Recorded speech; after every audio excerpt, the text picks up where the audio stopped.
Madame, Monsieur, bonsoir. Ravi de vous retrouver pour un tout nouveau numéro de votre émission Le Point. Le Point, vous le savez, mesdames et messieurs, est cette tribune que nous consacrons aux journalistes et aux analystes politiques pour passer au crible les sujets ayant fait la une de la semaine. Et comme d'habitude, mesdames et messieurs, nous resterons fidèles à notre principe qui est celui de recevoir des confrères sur ce plateau.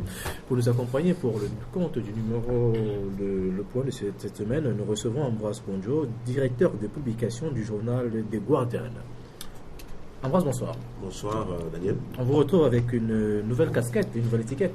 Oh oui, il en faut, parce que c'est vrai que nous sommes dedans, ça fait longtemps, et il va falloir continuer l'œuvre de protection des journalistes, des populations, et surtout l'œuvre de recherche de l'alternance et de démocratie chez nous au Togo. Voilà. Et la pierre du journaliste est très importante. Voilà, effectivement, d'où l'apparition de ce premier numéro. Voilà, on en parlera peut-être au cours de cette émission. Merci, nous recevons également sur ce plateau Joël Ega, directeur de publication du journal Fraternité. Joël, bonsoir. Bonsoir mon frère, bonsoir à tous ceux qui nous suivent actuellement sur la RTDS. Voilà.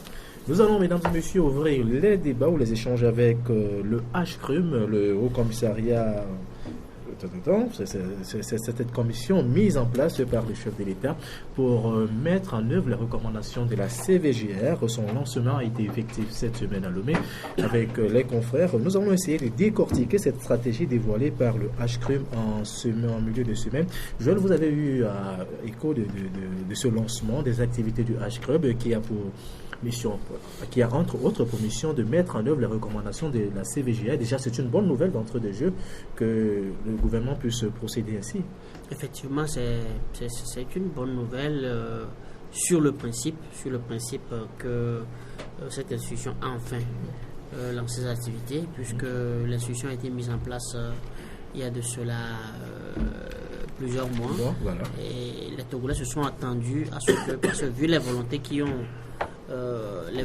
été déclarées dans sa mise en place, les Togolais sont attendus à ce que l'institution aille sur le terrain rapidement pour apaiser les cœurs, parce que vous savez que le problème essentiel du Togo aujourd'hui, c'est la confiance mutuelle, parce qu'il y a tellement de passifs les uns envers les autres que construire ensemble est difficile aujourd'hui. Alors d'abord, je félicite, mais je regrette également que ça n'a pas été fait très tôt, comme je l'ai dit tantôt. Ça n'a pas été fait très tôt. On espère que, considérant avec la fin de l'année, on espère que 2016 sera consacré entièrement et de façon active au chantier, à l'exécution du chantier qui est confié au HCRUM, pour que au soir en décembre 2016, comme actuellement, on puisse faire un bilan positif et porteur d'espoir pour la nation togolaise qu'on veut construire ensemble. Voilà. Ambroise Ponjo, mieux vaut tard que jamais. Hein? On assiste déjà au lancement du HCRUM. C'est une bonne initiative déjà. Oui, je crois que c'est une bonne initiative, sauf que les initiateurs n'ont pas su lancer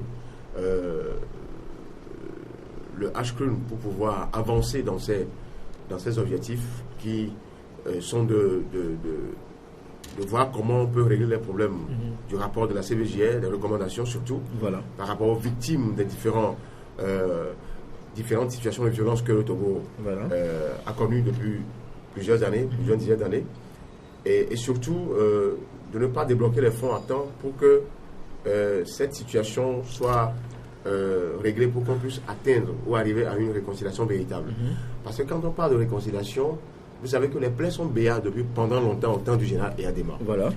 Et même si je me réfère à la situation à Mango, c'est encore d'autres plaies qui étaient là depuis les années 70, et dont les démons se sont réveillés la dernière fois. Le HCRUM aurait pu déjà anticiper, s'il avait les moyens, aller sur le terrain, calmer les esprits, même indemniser déjà avec les fonds les gens. On ne serait pas à ce stade-là. On pourrait déjà enclencher le processus, on pourrait déjà arriver à mi-chemin à ce projet de réhabilitation de la faune de l'Oti. Voilà qu'aujourd'hui nous sommes là avec les dégâts.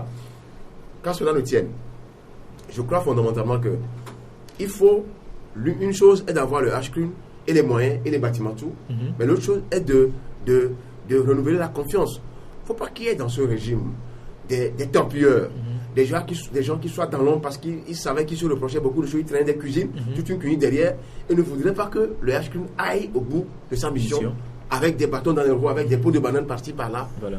Sincèrement, que Faure Gnassingbé puisse mettre les garde-fous pour que le H-Crime puisse foncer et dénicher tous ces bourreaux-là qui circulent. Vous vous rappelez d'Atapamé. Voilà. Lui-même, Faure a dit que plus jamais ça au Togo. Mango, la dernière fois, il faut que les bourreaux soient saisis pour qu'on surtout on indemnise les victimes.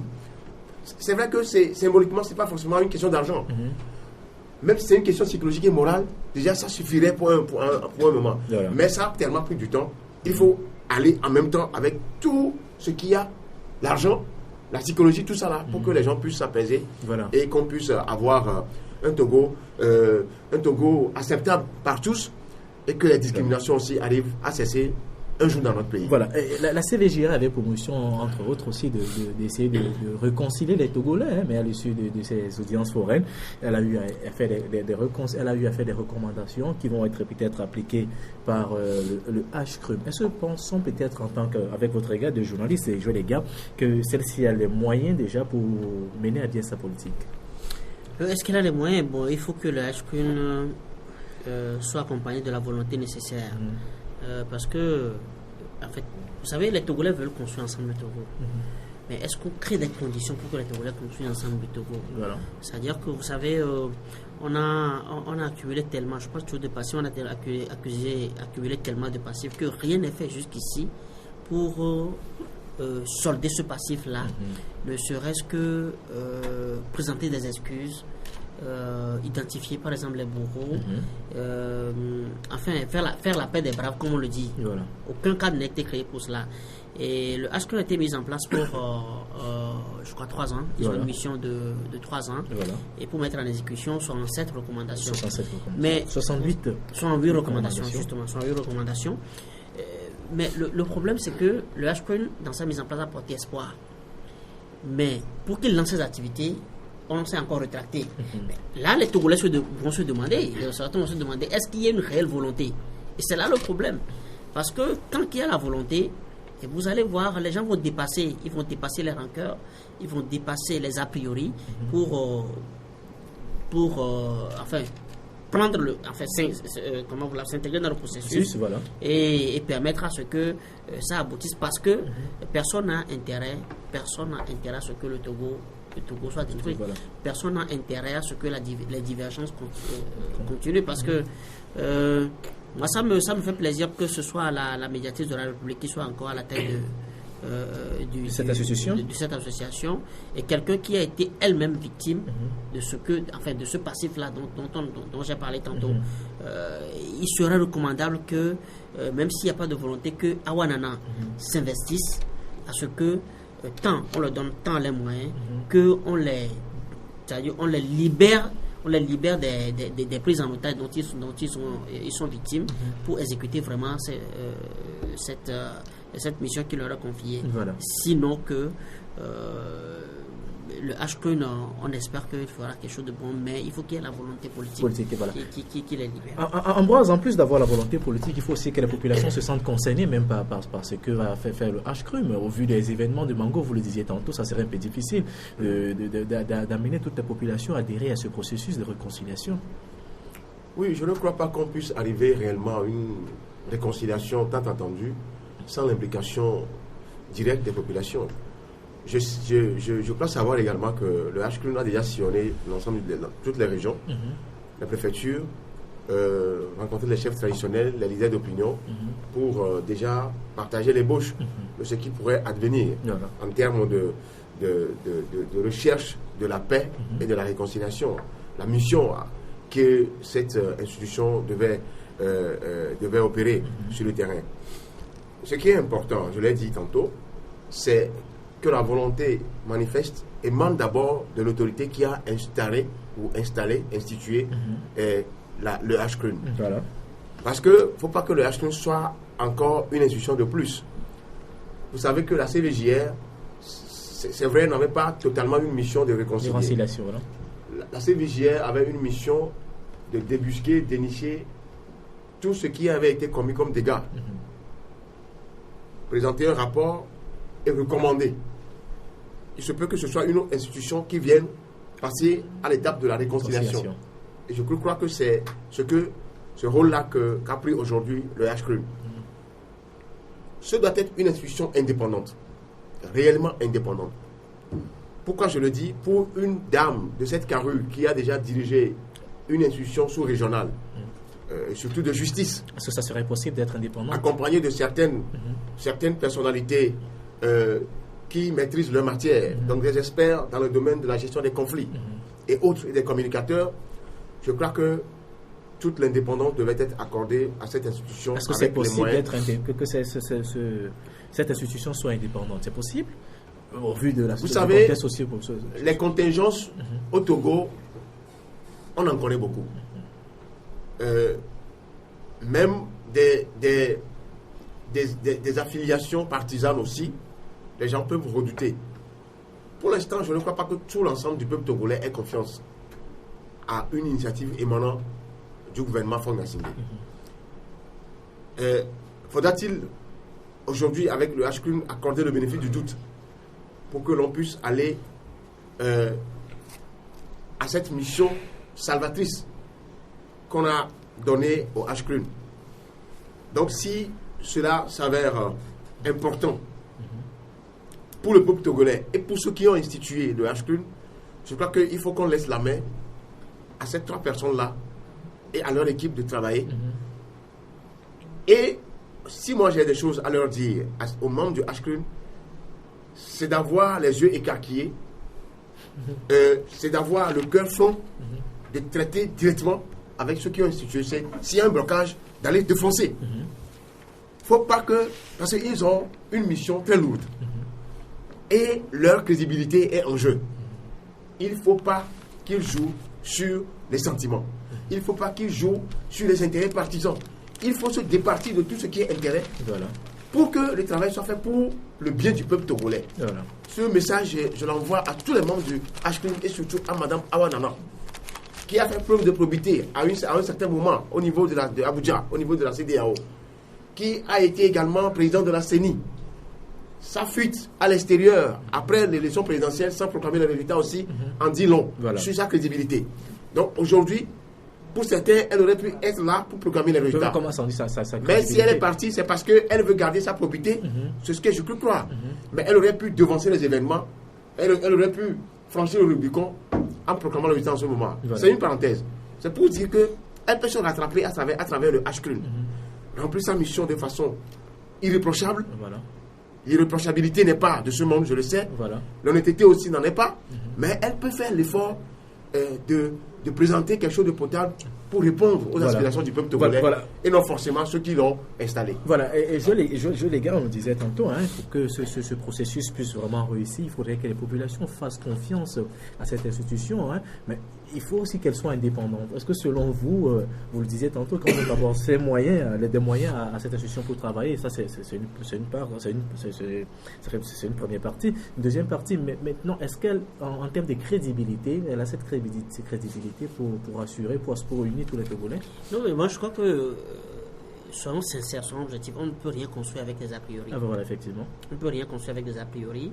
Mais je crois que comme le dit l'écrivain, c'est à l'œuvre qu'on reconnaît l'artisan. Et c'est à l'œuvre qu'on appréciera ces artisans-là du HCRUN.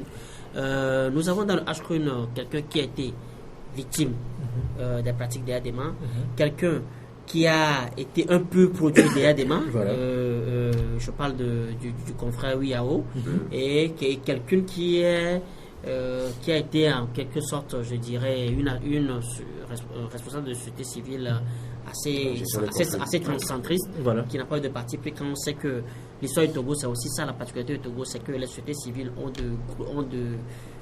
des ambitions gros comme le nez. Ce n'est pas qu'au Togo, c'est un peu partout en Afrique.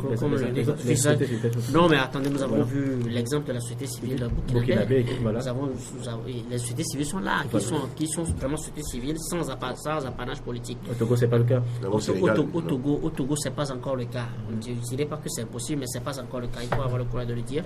Donc, quand vous voyez cette composition tripartite,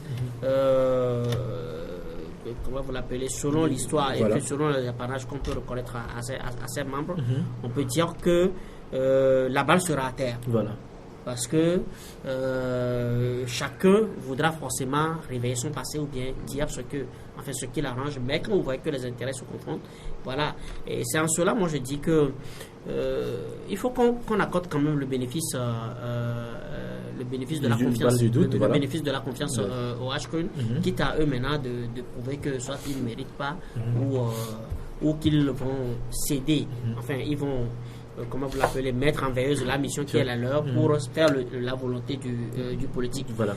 Bon, maintenant, moi, quand je vois le plan stratégique du HCRUN, l'appropriation, ils veulent d'abord commencer par l'appropriation par les acteurs et les populations du principe même de la réconciliation, le désarmement psychologique des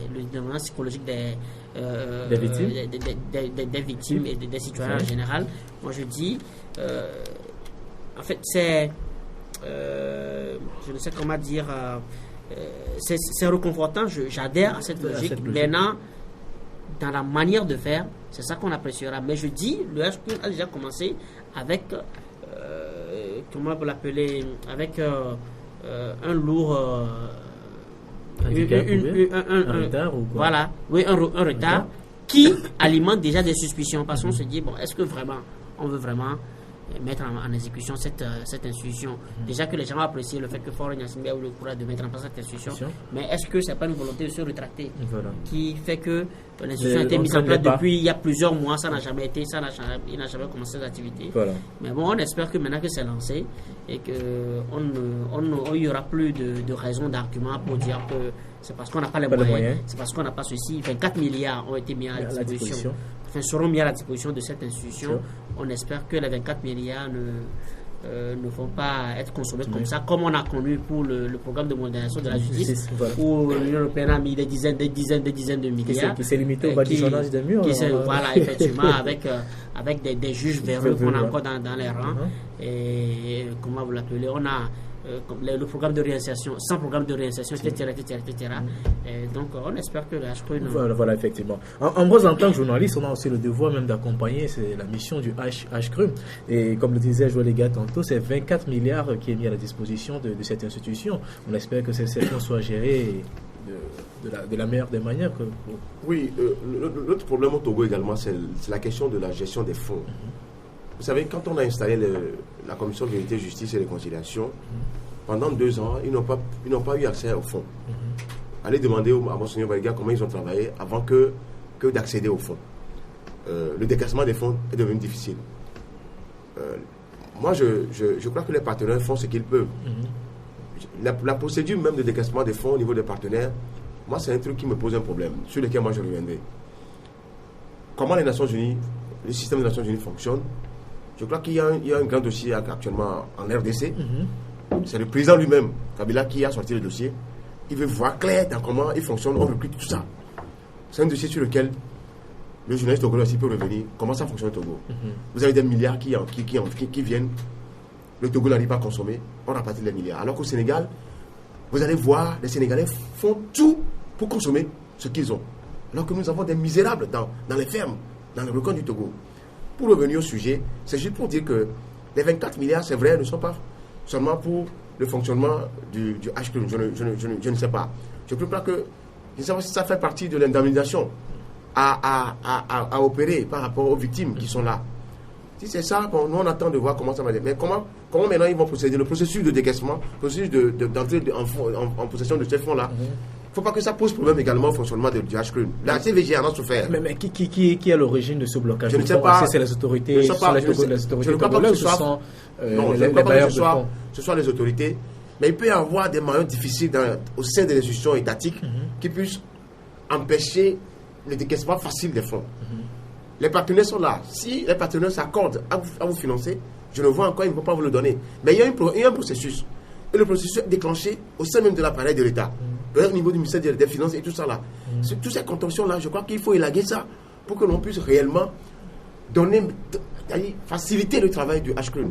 La CVG, je vous dis que la CVG, allez demander à Bariga, vous allez voir que la CVG en a souffert pendant 2 ans avant de rentrer en position de ces fonds. Maintenant, aujourd'hui, je crois que fondamentalement, l'argent là doit également aller aux victimes. Comment ils vont les répartir? Est-ce que ce serait seulement comment vous l'appelez, compenser les victimes par de l'argent, où il y aura du matériel aussi acheté, tout ça là. On ne sait pas comment ça se passe. Mais les journalistes, en tant qu'hommes de médias, nous devons, hommes et femmes de médias, nous devons accompagner et accompagner le H pour pouvoir arriver à ça. Je crois que, on va toucher des sujets importants. D'abord, quand on parle des réparations, le H prévoit des réparations matérielles et immatérielles. C'est-à-dire que quand on a tué, par exemple, ton papa, arbitrairement, on va quand même pas aller acheter un homme pour te venir te remplacer ton papa. Ça y est, il faut des réparations, c'est fini. Donc il y a des réparations matérielles. Dans tout processus de comment vous l'appelez, d'indemnisation, de réparation, de réconciliation, il y a forcément ces deux volets-là. Ce qu'on peut réparer matériellement, ce qu'on peut pas réparer matériellement. Si on a détruit par exemple ton champ arbitrairement, il faut quand même qu'on te fasse des dédommagements. Mais est-il que ça ne peut pas combler le vide que ça a fait, la perte que tu avais eue dans le temps et tout ce que ça t'aurait généré comme bénéfice durant le temps qu'on a attendu pour venir réparer. Bon, maintenant, concernant les décaissements, je crois que en fait, ça c'est le nœud même du problème, je dirais d'abord africain, particulièrement togolais, parce que le Togo est victime des esprits. Les esprits qui le disent, je ne parle pas de spiritualisme, mais c'est vrai que des esprits, la vision qu'on a. Mais quand on met quelqu'un à un poste, il pense que non. Mais le poste, c'est lui. C'est lui seul, voilà. Or, en fait, c'est une responsabilité publique. C'est aussi ça. Tant qu'on ne saura pas, comme je le dis toujours, la culture de la redevabilité, du compte-rendu, la culture du mérite, avant de mettre des gens au poste, on assistera toujours à ces phénomènes. Mais quand on parle des Nations Unies, même dans les rayons des Nations Unies, mais les Nations Unies, même quand on les prend, c'est une institution à problème. C'est une institution problème au point que quand tu t'approches des agents des Nations Unies, ils ne sont pas d'accord même sur la façon dont les choses se font. Parce qu'il y a tellement de clientélisme dans les rangs, il y a tellement de... Il y a tellement de... Je ne sais des Nations Unies. Excusez-moi, il y a tellement de légèreté. Moi, je vous donne l'exemple des élections qu'on vient de finir. On a fini ces élections à plusieurs hauteurs de plusieurs milliards. Mais comment vous comprendre que des agents électoraux qui sont dans les salles n'arrivent pas à maîtriser le nombre d'électeurs inscrits? Est-ce que c'est en phase avec le nombre de bulletins dénombrés, etc. Sinon, on se retrouve avec des fois dans les bureaux 100 électeurs inscrits, on envoie 137 bulletins votés, etc. Alors, qu'est-ce que ça veut dire? Ça veut dire qu'ils n'ont pas pris les bonnes personnes pour mettre à la bonne place? Justement, c'est-à-dire que le sérieux dans la formation, le sérieux dans le choix des hommes qui doivent faire ce travail-là. C'est-à-dire, en fait, depuis qu'on a voulu remplacer les valeurs par le clientélisme, comment vous l'appelez, voilà. On a voulu remplacer les valeurs par les intérêts, mais tout a périclité. Tout a périclité et c'est le lieu également de dire que dans cette histoire de HQ, il faut qu'on mette les hommes qu'il faut à la place qu'il faut. Il ne faut pas faire des choix politiques dans l'exécution du cahier de charge de HQ. Mais quand on dit qu'on veut comment vous l'appelez, quand on veut démilitariser, qu'on veut désarmer, qu'on veut désarmer les esprits, qu'on veut de désarmement psychologique des esprits, il faut qu'on envoie l'homme qu'il faut. Il ne faut pas qu'on fasse ce qu'on a fait à Mango, par exemple, où on envoie ceux-là qui ont été acteurs, ceux-là qui ont été les moteurs du passif, on les envoie pour calmer les victimes. Attends, ça répond à quelle logique? Ça répond à quelle logique? C'est-à-dire qu'en toute chose, il faut, moi je le dis en tant que gestionnaire de projet, l'approche participative, il le faut. En toute chose. Surtout que vous allez sur un terrain où il y a déjà un précédent. Il faut forcément faire avec le passé. Et quand, à la lumière du passé, vous savez qui envoyer, quel langage tenir à l'endroit des concernés pour obtenir le résultat que vous voulez. Et sinon si on veut toujours agir de façon, comment on le dit chez nous ici, par le main des frères, par affinité, parce que je connais celui-ci, donc je lui confie la responsabilité. La responsabilité d'une nation, c'est trop sérieux. C'est trop sérieux. C'est pourquoi moi je parle d'un problème d'esprit.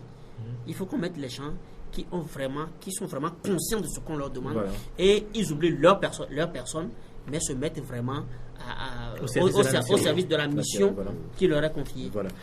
Le HCRUM va également s'appesantir dans sa mission parce qu'il a décliné un plan stratégique. Le plan stratégique est décliné en 3 axes. On parle au niveau du dernier axe de la mise en œuvre de réformes aussi institutionnelles qu'institutionnelles. C'est pas trop de travail pour cette institution, Ambroise. Elle va contribuer à ce que on puisse aboutir à ces réformes. Oui, vous savez, ce n'est pas anodin. Je crois que la réconciliation entre les fils et les filles de ce pays passe forcément par les réformes aussi. Parce que ne pas faire les réformes, c'est déjà un blocage pour l'avancée du processus de démocratie dans lequel nous nous trouvons aujourd'hui. Voilà. Donc, d'abord, la présidente du HCRUM également est la médiatrice de la République. Donc, à ce titre, je crois que c'est vrai que cette mission paraît lourde, très lourde. 3 choses à la fois.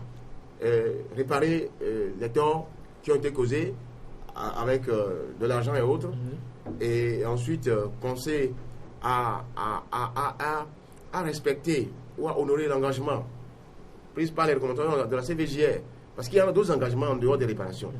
Et ensuite, les réformes politiques. Je crois que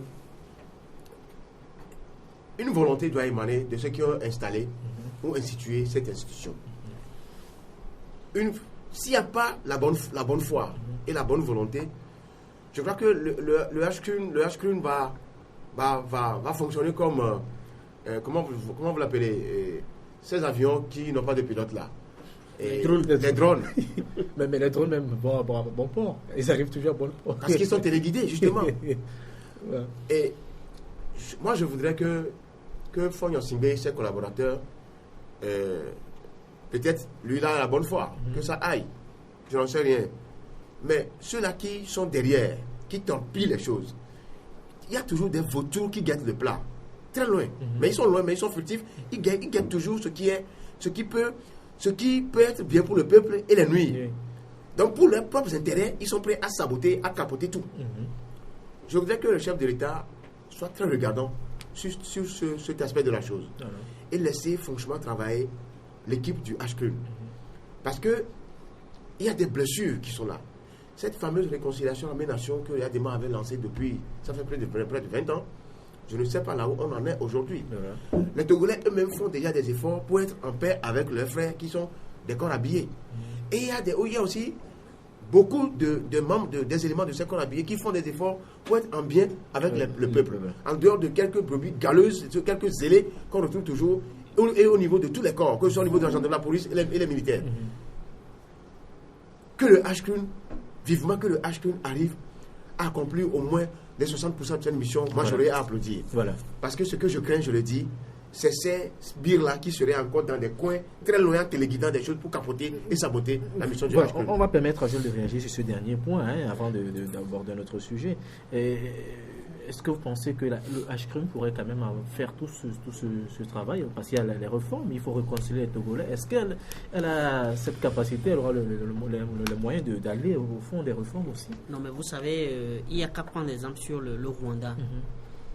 Qui pouvait croire que le Rwanda serait aujourd'hui premier sur tous les critères de développement en Afrique?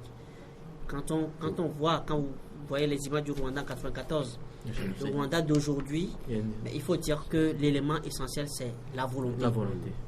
Il faut qu'on veuille le faire. Mais il faut que les gens sortent de leurs petits esprits.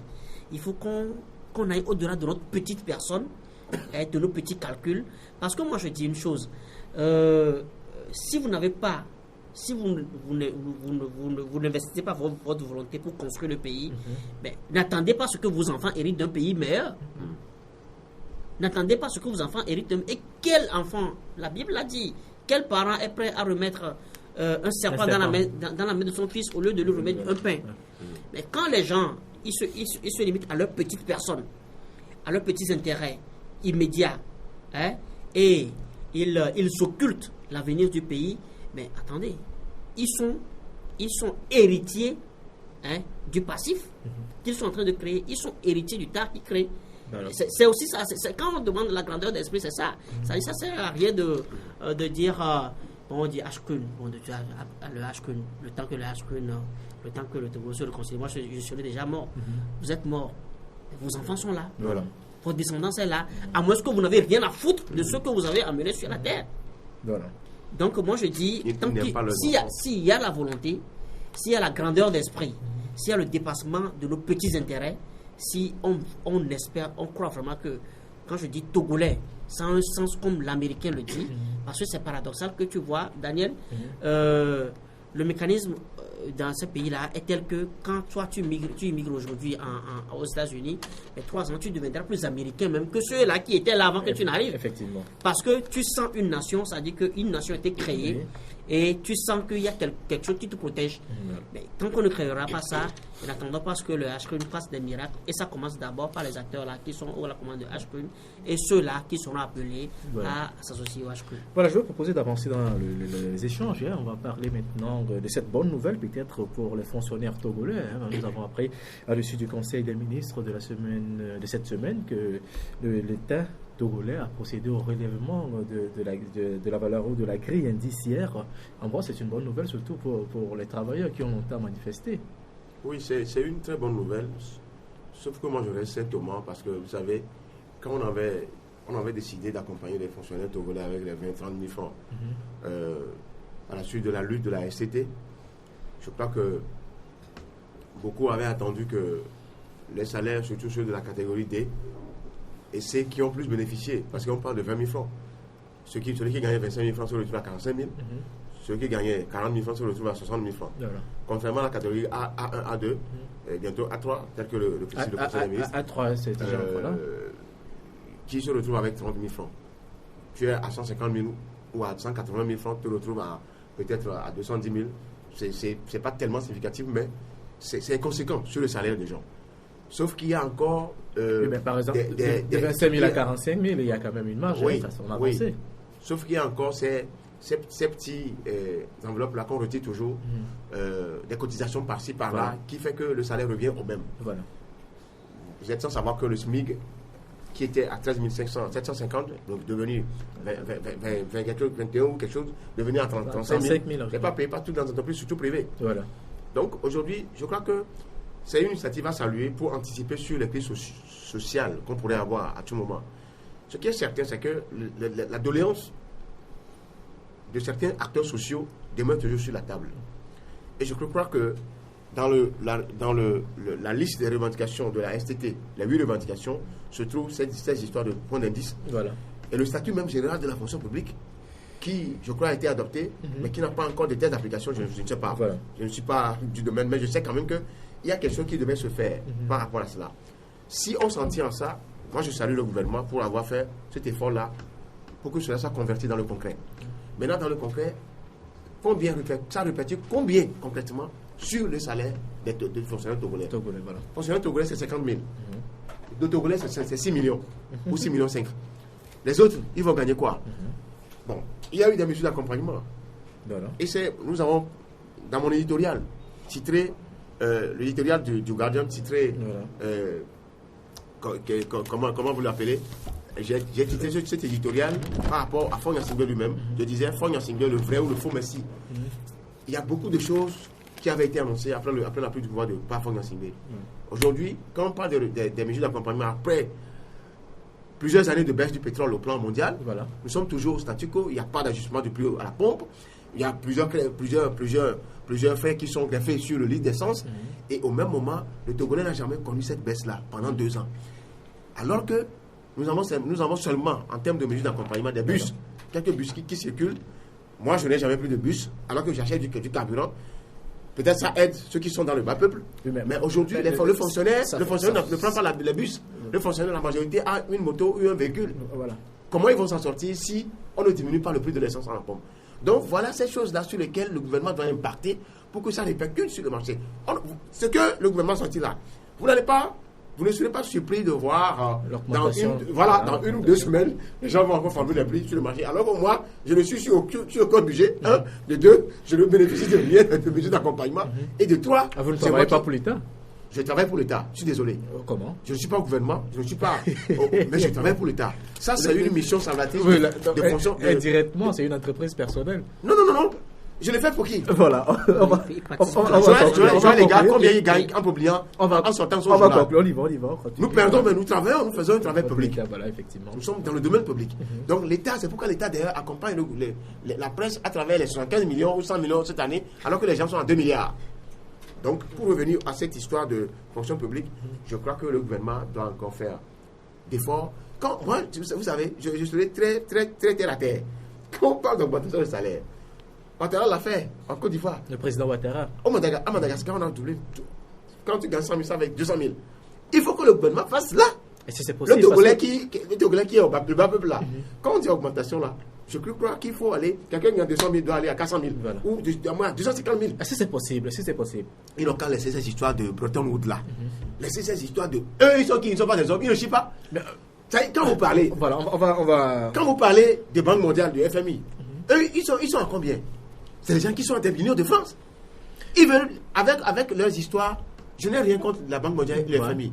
Sauf que dans les années 80, ce qu'ils ont pourri comme vie aux citoyens dans les pays africains, on le sait. Avec la dévaluation du franc CFA. Non, avec ces programmes de structurels qui ont eu des échecs. Effectivement. Donc, ils n'ont qu'à laisser les pays africains tranquilles. Voilà. Il semble que ce sont eux qui sont derrière, qui bloquent ça. Il faut rétrécir le nombre de fonctionnaires. Pourquoi tout le temps jette l'anathème sur ces pays alors qu'on est même responsable de ça? Et je crois que maintenant, je vais terminer en disant rapidement. Ils nous aident. Cette fois-ci, ils ont changé de politique en nous aidant quand même à améliorer la gouvernance. Voilà. Ça, c'est un point positif à noter au niveau de ces institutions-là. Mais ils n'ont qu'à laisser l'État augmenter le salaire des fonctionnaires. Voilà, je les gars. De façon conséquente. Réaction? Non, mais je voudrais croire que le budget actuel qui est à une différence de près de 150 milliards par rapport au budget de l'année 2015 porte vraiment en son sein une volonté d'améliorer de façon conséquente les salaires des fonctionnaires parce que je suis déjà reconforté par ce qui est fait dans le secteur de l'enseignement où on voit que par rapport à 2015, il y a près de 20 milliards de plus. Près de 20 milliards de plus pour le secteur de l'enseignement et de l'éducation, tant en termes de traitement du personnel que d'investissement. Mais seulement, on se rend compte que c'est le déballage du mandat social que Fort Yacine veut. Seulement que ce mandat social, quelles que soient les volontés, quel que soit ce qui se fait en amont, quand il n'y a pas d'action à la base, ça crée problème. Mais vous voyez par exemple, l'État dit qu'il y a un besoin de recettes de 39 milliards, une différence de 39 milliards qu'il ira chercher par les comment vous l'appelez, la pression, les recettes fiscales, les aides extérieures, etc. Mais tant qu'il n'y a pas de politique je ne sais comment dire, tant qu'il n'y a pas de politique sérieuse de mobilisation de ces recettes, on ne pourra rien avoir. Parce que quoi? Je vais aller dans le concret. Quand par exemple on colle l'OTR, l'OTR colle les entreprises aux fesses. Voilà. Aussitôt que tu sors du CFE, quelques mois après, on t'envoie des agents de l'OTR pour te demander de faire le bilan et de venir payer l'impôt. Mais comment est-ce que je peux m'investir à respecter par exemple ce SMIC-là qu'on demande de payer. C'est-à-dire qu'il faut que l'État accompagne ces entreprises aussi. Quand on parle de mesures sociales, les mesures sociales sont accompagnées de mesures économiques et de mesures fiscales surtout. Les impôts sur les entreprises, il faut d'abord, le Togo a la plus forte pression fiscale dans la sous-région. Ça n'incite pas à la collecte des recettes, ça n'incite pas au versement volontaire des impôts. Maintenant, le tiers dit versement volontaire des impôts, mais en fait, c'est plus que de l'harcèlement. Mais quand on demande, par exemple, à un journal, nous avons la volonté, nous avons le courage de créer un journal où on recrute du personnel. En fait, on participe à la réduction du chômage. Mais on ne nous laisse pas respirer. Et quand tu obtiens le moindre contrat d'une entreprise, on te demande de déposer la facture normalisée, derrière lequel tu paies des impôts. Mais on a quoi comme recette? Quand on parle de l'aide de l'État à la presse, l'aide de l'État en fait dans le concret, c'est la détaxe. C'est la détaxe des intrants qui rentrent dans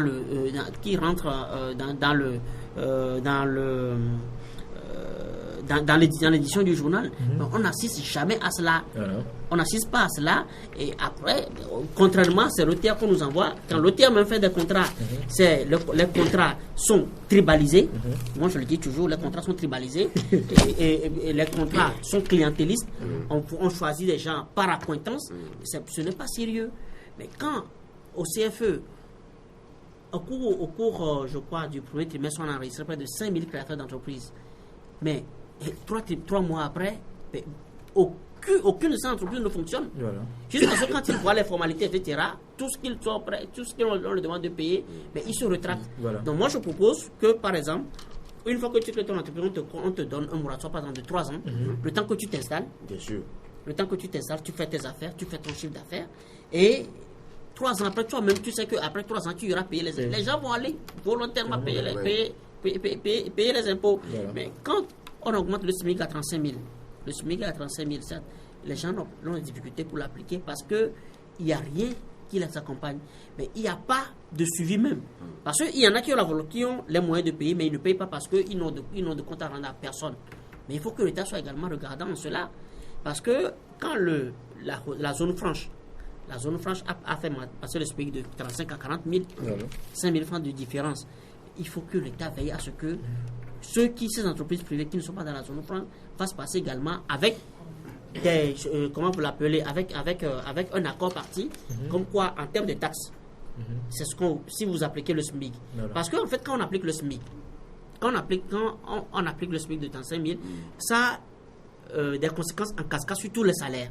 Ce qui n'est même pas le cas, par exemple, dans la fonction publique aujourd'hui. Et on applique, on revalorise les salaires à la base, mais ça doit avoir comment vous l'appelez, ça doit avoir une incidence directe sur les salaires qui sont dans les classes supérieures. Mais il n'y a pas cela. Donc, en fait, quand on veut faire du social, il faut le faire, ça veut dire que c'est un kit. Le social, c'est un kit. Il faut des mesures à tous les niveaux pour inciter à ce que le citoyen se sente vraiment pris en compte, que le gouvernement est sérieux, enfin est soucieux de son quotidien. Sinon, ça ne sert à rien de lancer les mots et puis que les initiatives manquent à la base. Je vais vous proposer d'avancer dans le débat avec ce sujet. Ambroise Pondio, c'est ce sujet qui prend toujours des proportions inquiétantes à nommer l'insécurité. Et votre journal en fait mention, vous parlez des vraies raisons de l'incapacité du ministre Yak Damran. Alors, qu'est-ce que vous voulez dire dans ça? Oui, vous savez, en matière d'insécurité, tout le monde sait que à nommer aujourd'hui, c'est de la merde. Les gens ne dorment plus. On va aller doucement avec des gros mots. Non, il n'y a pas de gros mots. Voilà, ce sont des gros mots. On va diluer les mots. Oui, les gens ne dorment pas. Les gens sont inquiets à la maison. Vous ne dormez pas avec vos oreilles. Vous êtes aux aguets comme le chien qui a apprécié ce relais d'évoluer au chien. Maintenant, les hommes ont remplacé le chien. Les hommes ont remplacé le chien? Oui, tout simplement. Ça, c'est au niveau des maisons. Voilà. Mais ce qui est plus récurrent, c'est déposséder les femmes, les jeunes dames des motos, même poignarder des gens. Les immigrants même sont obligés d'éviter certaines artères des périphéries. Même à partir de 20 heures, certains ne fonctionnent plus. Les taxis, au niveau des taximens, des fois, qui sont complices avec certains véreux, certains voyous, et qui dépossèdent les gens de leur enveloppe. Tout ça là, c'est devenu monnaie courante. Les raisons. On peut imputer ces raisons d'abord à cette démographie galopante, les zones rurales. Les gens, tout le monde veut venir à Lomé. Ceux-là qui ne maîtrisent même pas le code de la route viennent à Lomé pour conduire. Ces gens sont aussi, il y a parmi eux des voleurs. Il y a encore d'autres personnes. Il y en a ceux-là qui sont là juste parce qu'ils font des affaires. Les affaires, entre griffes, il y a la drogue, il y a tout dedans. Et tout ça là, c'est un grenier comment vous l'appelez? C'est un grenier de chiens, de chats, et tout le monde se réunit là-bas pour faire du n'importe quoi. Quand vous allez dans un quartier, il y a des gens qui connaissent des voleurs dans des quartiers. C'est en cela que je crois que les populations doivent coopérer avec les forces de sécurité. L'autre chose aussi, c'est le manque d'emploi, le sous-emploi qu'il y a dans notre pays. Il y a des dizaines de milliers qui sont dans les universités. Ils n'ont pas d'emploi. Je ne dis pas que c'est les étudiants qui viennent voler, mais ça aussi participe à ces poches de jeunes de quartier qui sont au niveau des jeux, à des tout ça là, qui sont des capitaux morts, comme le dit Nicolas Lawson, et qui finalement ne foutent rien, qui se convertissent dans cette délation-là, dans du vol, dans du braquage. Au-delà de ça, les raisons que nous avons évoquées, qui ne sont pas connues par beaucoup, peut-être par peu de personnes avisées, c'est cette histoire de recrutement qu'on fait chaque année au niveau des garnisons. Chaque année, le Togo recrute au niveau des militaires, des polices, de la police et de la gendarmerie. Mais demandez-vous, chaque unité de gendarmerie ou de police doit compter 9 à 10 personnes pour sécuriser un quartier. Aujourd'hui, vous allez retrouver 2 ou 3 personnes dans cette unité-là. Comment vous l'expliquez? Ceux qui sont recrutés chaque année sont convoyés dans les missions des Nations Unies, de la CEDEAO et de l'Union africaine, que ce soit au Mali, en Côte d'Ivoire, au Darfour et autres. Mais nous, on en a besoin de façon urgente chez nous au Togo actuellement. Si on rapatrie les 3 quarts de ces gens au Togo, on n'aura plus de problème. Quand vous demandez aux officiels des forces de sécurité, ils vous le diront. En dehors de cela, et ces gens-là qui sont convoyés là-bas, on paie beaucoup d'argent à l'État togolais. L'argent va où? C'est une autre interrogation. Voilà. Le second, c'est le manque de moyens, de matériel roulant pour nos forces de sécurité. Ils n'ont pas de matériel roulant. Comment voulez-vous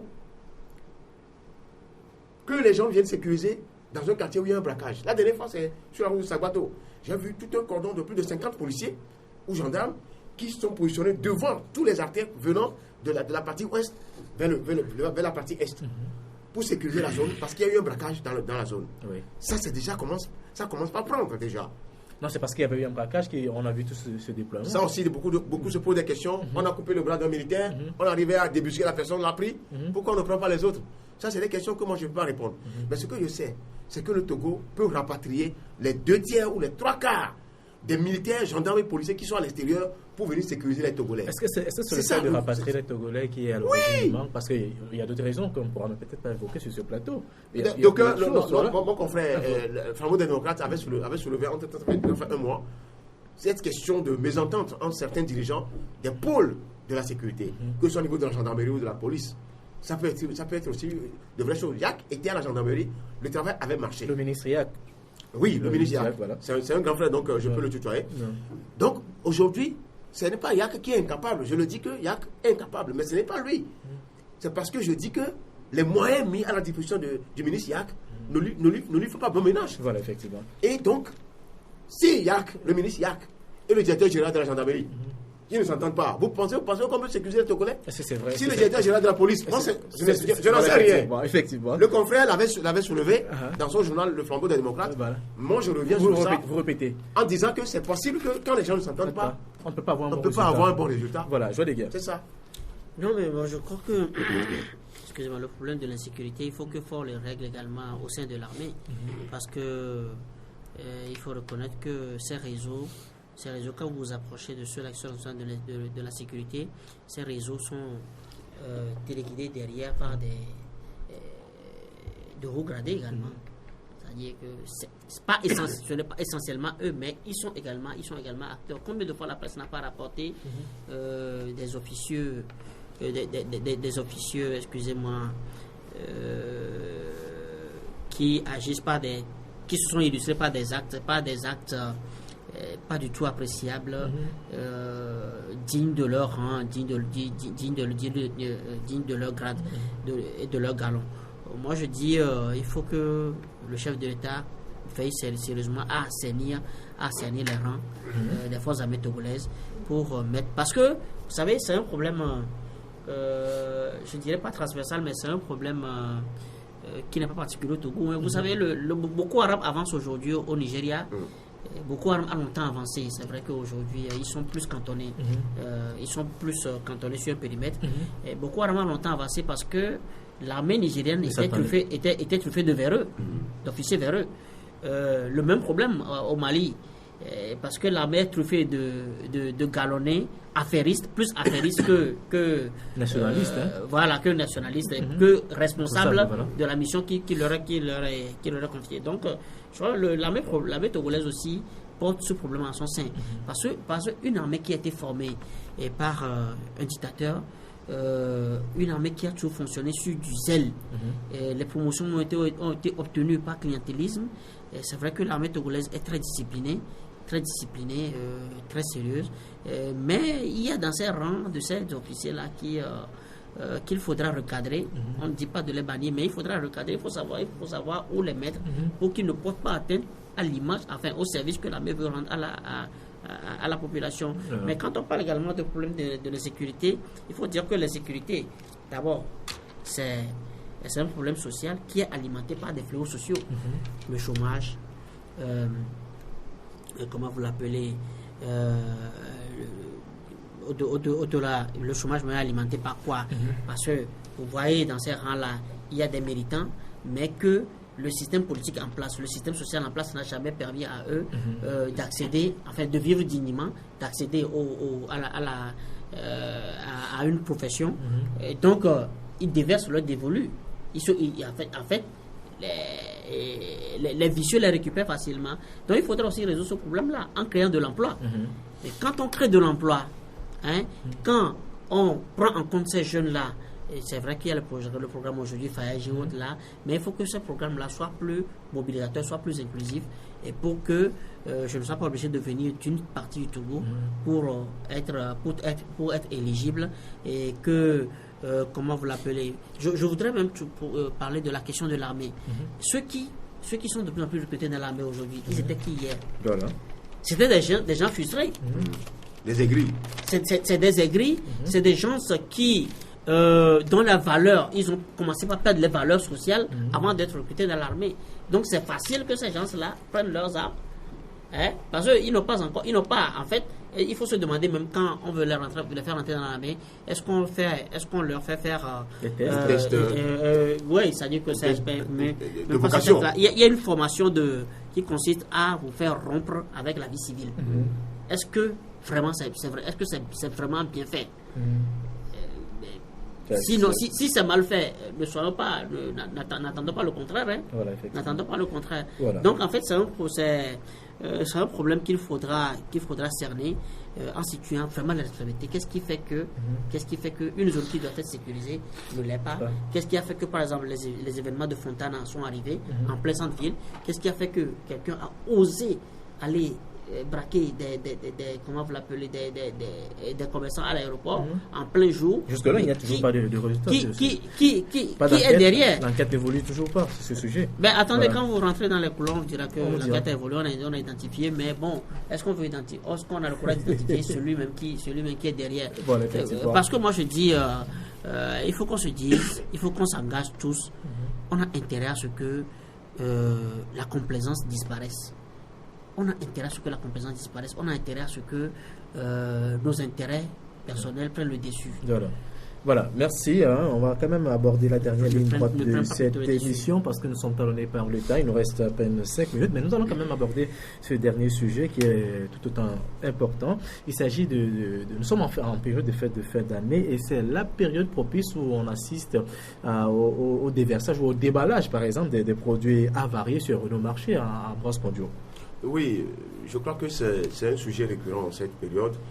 Non seulement des produits avariés, des produits périmés, des produits reconditionnés, des produits d'intoxication sur le marché, ce qui crée un véritable problème de santé publique aux citoyens et aux concitoyens. Nous avons sorti ce dossier sur FAMILK, dont nous avons saisi un document très important qui fait état du manque de normes de qualité dans certains de leurs maillons de production, et qui déjà aurait créé des problèmes à certaines personnes ailleurs. Nous avons saisi le dossier, nous avons contacté les responsables qui ont préféré jouer au faux fuyant. Donc nous avons jugé pour la protection des consommateurs, nous n'allons quand même pas protéger un producteur ou un importateur ou un opérateur au détriment de la santé des populations. Nous avons choisi notre camp en tant que journalistes. C'est ce que nous avons essayé de faire. C'est des produits, certains produits, pas tous les produits. La société a sorti une lettre, une circulaire quand même pour rappeler, c'est pas un mauvais scandale. Oui, c'est justement, ça aurait pu être fait à l'endroit des consommateurs et non à l'endroit des clients. Les clients sont combien? Et cette lettre a été rendue en catimini. Et les produits ont été rappelés à la va-vite. Et c'est au cours de la période. Si les produits ont déjà été rappelés, c'est une bonne chose. Pendant la période du Tilapia Gate. Voilà. Et à cette même période, nous avons fouillé, on a trouvé que Famille recrute un assistant en qualité. Pour vous, en tant que journaliste, quelle conclusion tirez-vous? Donc, et au-delà de ça, à côté de Famille, et sur le marché actuellement, vous savez, Dieu seul sait ce que nous mangeons et Dieu seul sait ce que nous allons devenir en continuant à consommer demain. Un produit qui doit arriver à terme, en termes d'expiration, ce mois de novembre 2015, on le reconditionne pour 1 an. Vous pensez que c'est du bien qu'on fait? Le conditionnement des produits. Le conditionner, c'est changer la date. Je vois. Prolonger la date. Vous pensez que c'est du bien qu'on fait? Tous les produits de conserve, les tomates, tout ça là, les produits laitiers. Il y a un autre dossier sur lequel on va revenir. Vous savez, nous travaillons pour la santé du peuple. On ne va pas... Ça, par exemple, Familk est une multinationale que je respecte. Nous, on ne va pas tuer Familk. Tuer le produit qui gêne. Parce que quand vous tuez Familk, vous tuez l'impôt. Ça, on le sait. Mais le journalisme, c'est notre travail de protéger les consommateurs. On a même eu écho que certains élèves ont eu des mots de vente dans un établissement scolaire. Et en cette période, cette société aussi fait des promotions au niveau de la plage. Voilà. Mais, voilà. Les poissons, les produits d'élevage. Il faut qu'on en parle aussi. Ces produits qui sont aujourd'hui contenus dans les frigos. Je vous dis que quand on coupe l'électricité, s'il n'y a pas une chaîne de froid qui est relayée, c'est des bactéries qui rentrent dans ce produit. À qui la faute alors? Dans le directeur de l'élevage, toutes ces personnes sont heureusement, il nous a accordé une interview. Voilà. Les produits sont sécurisés actuellement. Quels produits? C'est tous les projets. Ils ont la même mise sur tous ces produits. Tous les produits ne sont pas impropres. Voilà. Ça aussi. Il faut le reconnaître. Donc ça dit qu'il y a un véreux. Et actuellement, leurs inspecteurs phytosanitaires sont sur le terrain pour fermer tout ce qui est illégal. On espère que ça va marcher. Je vois les gars. Non, mais moi, j'apprécie d'abord la promptitude avec laquelle l'entreprise même a réagi par rapport. A réagi. Elle s'est auto-saisie, c'est-à-dire pour se rendre compte que non, la qualité que nous savons servir jusque-là est mise en péril. Il faut rapatrier. C'est plus salvateur c'est plus appréciable que ce que le tilapia guette nous a offert. Non seulement le tilapia guette, il y a de cela 2 ans, la brasserie bébé a offert. Voilà, effectivement. Et quand on prend la brasserie bébé, tout le monde sait. Ça rumine aujourd'hui. Quand on se demande si c'est vraiment la qualité, parce que les pils que les Togolais consommaient, quand tu bois aujourd'hui la pils, on sait, tout le monde, les vrais consommateurs c'est de l'eau. De la bière se demandent c'est quelle pils on nous sert aujourd'hui. Voilà. Juste parce que on veut mettre d'abord les intérêts français. On veut imposer Castel aux consommateurs togolais au point que les autres produits, ça se demande, les boissons n'ont plus la même saveur. Et les Togolais attendent vivement, comme par exemple Ouattara, qui est le bras français en Afrique. Il a quand même eu le courage de libéraliser ce secteur des boissons, de la production de boissons en Côte d'Ivoire, en autorisant la venue sur le marché ivoirien d'un autre concurrent. Au Togo, il y a 3 concurrents qui sont en veilleuse, qui sont en attente depuis là. On ne sait ce qui les bloque. Mais quand on ouvre le marché... Dans quel secteur? Dans le secteur de la brasserie. De la brasserie. De la brasserie. Le thème technique m'échappe un peu. Mais il y a 3 sociétés qui sont là, qui sont en veilleuse depuis. On ne sait pas pourquoi ça ne sauve jamais. Est-ce que le marché togolais aussi dans son pouvoir accueillir? Au Togo, c'est la règle, même la téléphonie. Non, mais attendez. Si le marché togolais n'est pas vaste, est-ce qu'ils il y a une étude de marché. Effectivement. Il y a une étude de marché, il y a une prospection qui est faite avant de déposer le dossier. Donc, il faut que cela arrive. Et il faut également que moi, je souhaite que Familk, comme il a fait courageusement, puisse... Ses clients, pas aux consommateurs. Voilà, bon, à ses clients, peu importe, ou à ses consommateurs, peu importe, mais il faut que la rigueur demeure, mais que également au niveau du ministère du Commerce et du ministère de l'Agriculture, qu'ils fassent vraiment, ils ont aussi vraiment sérieusement le travail pour que on soit sûr que il y a quelqu'un qui verra ce que nous mangeons est vraiment sain. Parce que moi, je vous dis, la fois dernière, moi, j'ai consommé dans un fast-food ici, à Técon, un steak qui n'avait rien de bœuf. On les a alertés. On n'a pas eu le temps de vérifier, voir si vraiment ce steak-là a été retiré maintenant sur le marché. Mais voilà des choses. Voilà des choses, vous alertez, vous ne voyez même pas le gouvernement réagir sur ce dossier. Mais il faudra quand même qu'on veille à ce que, comme je l'ai dit tantôt, ce qu'on mange soit vraiment sain et de vraie qualité. Et voilà, il faut dire que ces fast-food aujourd'hui poussent comme des champignons, on en trouve un peu partout. Et la qualité, il n'y a pas de contrôle sur ce qu'on consomme. Personne ne contrôle justement. Personne ne contrôle justement, c'est-à-dire l'ATC, l'État en a fait ce qu'il veut. La LC, comment vous l'appelez, c'est LCT, la Ligue togolaise des consommateurs. La LTC, elle se démène, mais ça va pas demeurer comme tel. Parce que ça ne sert à rien. Par exemple, vous voyez dans le budget de l'État, on a augmenté le budget accordé au ministère de la Santé. L'État veut aujourd'hui réorganiser en fait la gestion qui est faite des finances attribuées à la santé. Il faut également qu'on sécurise ce que nous mangeons. Voilà, merci à vous Joël Ega. Je rappelle que vous êtes le directeur de publication du journal Fraternité. Merci également à vous Ambroise Pondio, nouveau directeur de publication de The Guardian. Directeur de publication d'un nouveau journal. Voilà. Il y avait un ancien. Voilà, le directeur de publication. Voilà. Alors, c'est un journal déjà qu'on peut retrouver en kiosque, c'est ça? Dans tout le marché. Voilà. Merci à vous Ambroise et bon courage toujours au journal. Également bon courage à vous, les gars. On se retrouve la semaine prochaine, madame, monsieur. Passez une excellente soirée accompagnée des programmes de Delta Santé. Au revoir.